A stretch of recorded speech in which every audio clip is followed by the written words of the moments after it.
C'est incroyable, on est au mois d'octobre, mois de novembre. Et en plus de ça, il fait grand bleu. Et il fait chaud. Enfin, il fait chaud. Non, pas plus que ça.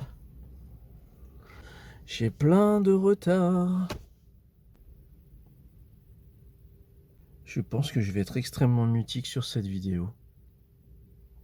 On va essayer de parler de quelque chose quand même. C'est un blabla. Un Alrico blabla. Ou Alrico Vision, je sais même plus. Je sais pas le titre que je lui ai donné. Regardez Alrico Vision, je l'avais tapé comme ça.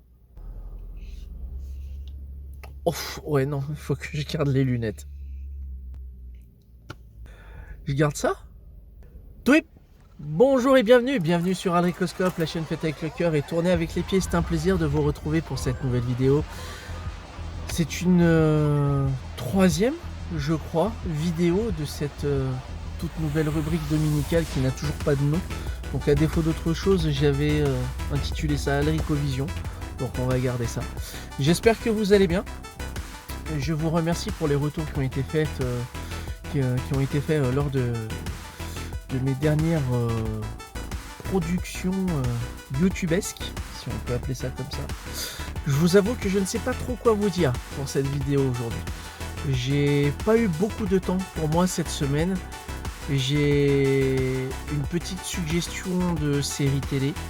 Je n'ai pas vraiment de suggestion de lecture, puisque c'est un approfondissement d'un sujet qui avait déjà été abordé sur cette chaîne. Et puis au niveau du son, on va parler de la suggestion série du coup, si vous voulez bien. Télévision donc, et plus précisément plateforme de streaming. On va s'intéresser du côté de chez Netflix, ce qu'il s'y passe. Cela fait plusieurs semaines maintenant qu'une mini-série en 7 épisodes a été proposée pour les abonnés de la plateforme. Il s'agit des Sermons de minuit, Midnight Mass en VO, création, un scénario et une réalisation de Mike Flanagan.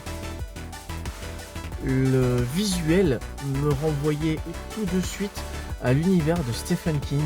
Je pensais qu'il s'agissait d'une adaptation d'un de ses essais. Il n'en est rien. C'est une création tout à fait originale, pourrait-on dire, de monsieur Mike Flanagan. Et l'histoire, justement, n'a pas été sans me rappeler certaines histoires que le maître de l'horreur a pu nous proposer au cours de ses écrits. L'histoire se déroule sur une île dont on ignore le nom. Nous faisons la connaissance des différents insulaires présents sur ce petit bout de caillou isolé du continent. On apprend très rapidement que pour tout contact avec le monde extérieur, seuls 2 ferries permettent la traversée entre l'île et le continent.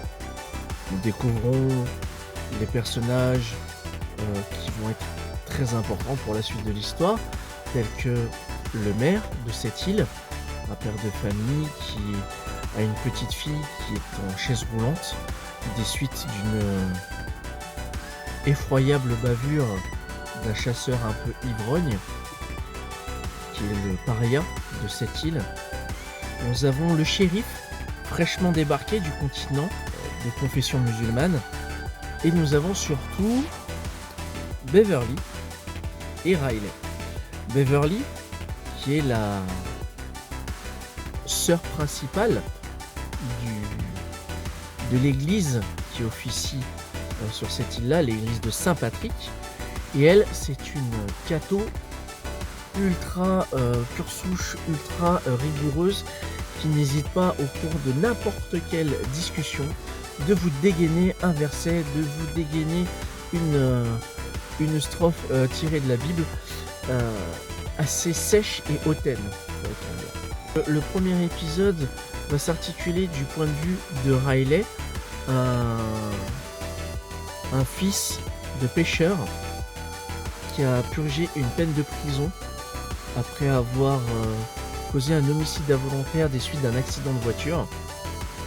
Et c'est par son regard qu'on va découvrir les activités de l'île et de ce qui s'y passe.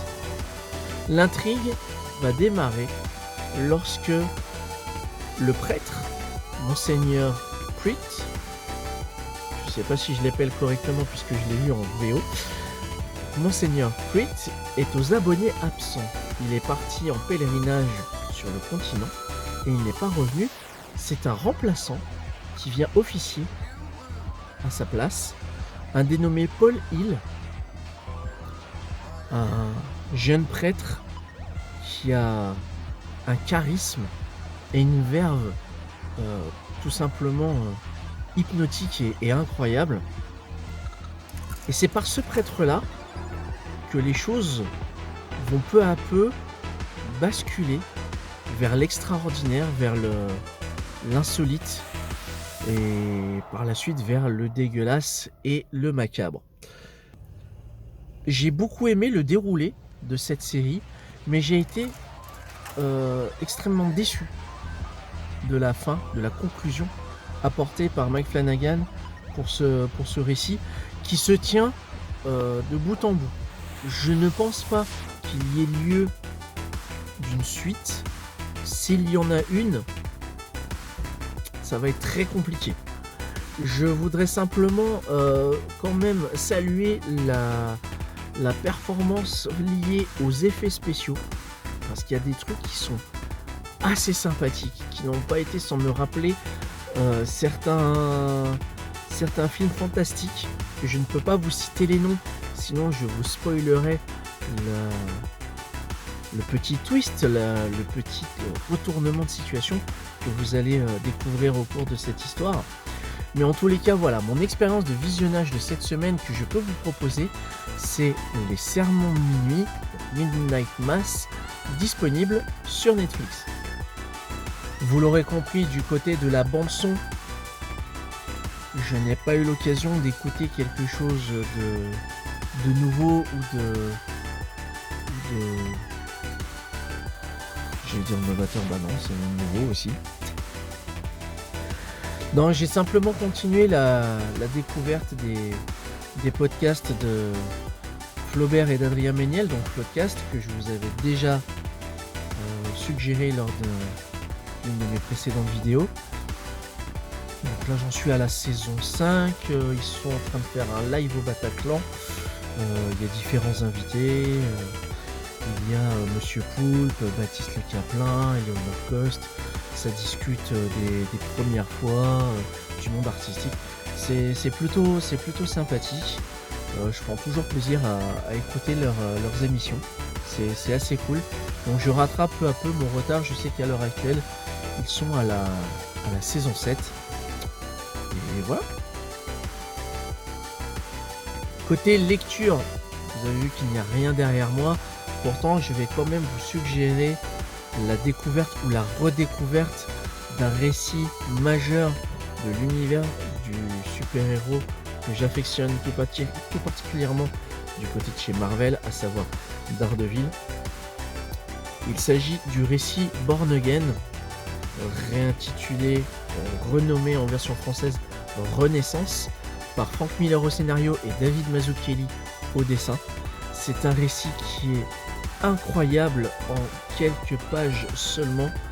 Frank Miller va exploser tous les codes de l'univers de Daredevil déjà présent et va redistribuer les cartes. C'est un récit qui fait figure de classique. Ça va faire à peu près 30 ou 35 ans, si je ne dis pas de bêtises, que le récit, que cette mini-série Born Again a été publiée chez Marvel Comics. Et c'est tout bonnement fou. C'est incroyable, c'est fou. Matt Murdock perd absolument tout en quelques pages, puisque le postulat de départ, c'est Karen Page, qui a été une proche de Matt Murdock, une amante, une confidente, va, pour les besoins de son addiction à la drogue, pour son prochain shoot, va donner une information capitale qui va provoquer la chute de Daredevil, à savoir son identité secrète. Et là, c'est la dégringolade. C'est absolument fou qu'un récit de super-héros qui se veut grand public et qui s'adresse de base un lectorat relativement jeune puisse brasser et explorer des codes et un univers proche du polar noir, du thriller, avec des thèmes vraiment très très sombres. Et c'est un pur régal. Je redécouvre le récit avec un plaisir immense. Le storytelling, le découpage des pages est absolument fou. Et je m'en veux aujourd'hui de tourner cette vidéo de ce vendredi et je n'ai pas d'exemplaire avec moi pour cette vidéo qui devrait sortir ce dimanche.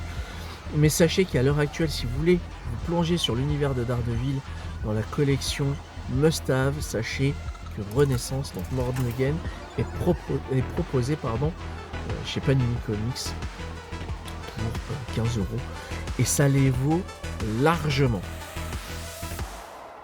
Du côté de mes productions de dessin, il s'avère qu'à l'heure actuelle, nous sommes au mois de novembre et le Frametail, donc l'exercice artistique de dessin que j'ai lancé sur la page du DCD Art Challenge sur Facebook, n'a toujours pas été lancé du fait que j'ai pas eu beaucoup de temps pour m'en occuper.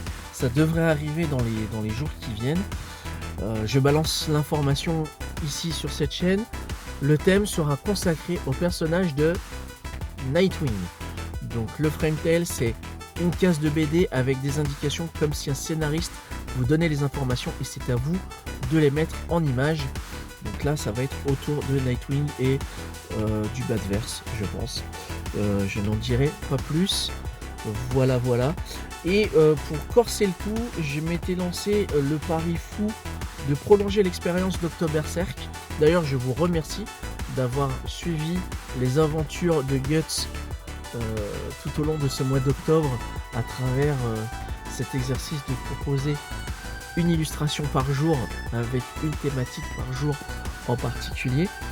Et là, j'avais décidé de prolonger ce mois de novembre avec le November, avec le personnage donc de Nova, un personnage cosmique de l'univers Marvel qui pourrait avoir, si on devait faire un parallèle avec l'univers de DC Comics, qui serait un petit peu le pendant de Green Lantern version Marvel. Voilà. Ça, malheureusement, j'ai déjà 5 jours de retard, mais je pense que je vais, ce dimanche, noircir pas mal de papier. Voilà, cette vidéo est à présent terminée. Je vous remercie de l'avoir regardée jusqu'au bout. Je ne sais pas pourquoi je mets mon poing sur le cœur comme ça. Mon amie Indiana va faire la post-prod et les incrustations de texte avec, je pense, quelques petites punchlines et autres lancers de fion de son cru. D'ici là, je vous donne rendez-vous la semaine prochaine, si tout va bien. N'hésitez pas à me faire part de vos retours sur cette vidéo. Si vous connaissiez les éléments qui ont été évoqués, si oui ou non vous êtes partant, si oui ou non vous adhérez, si oui ou non vous aimez ces choses-là. L'espace commentaire de cette vidéo est surtout le vôtre, donc faites-le vivre, je vous remercie. Et puis d'ici là, rendez-vous la semaine prochaine et pleine funkitude et à bientôt pour une prochaine vidéo. Ciao. Petit post-scriptum, j'ai essayé de faire des shorts et en fait, je m'y suis extrêmement mal pris. Donc je ne pense pas qu'à l'avenir vous aurez des formats Quick Flash à l'avenir sur cette chaîne. Quick Flash était une expérience et c'était un raté.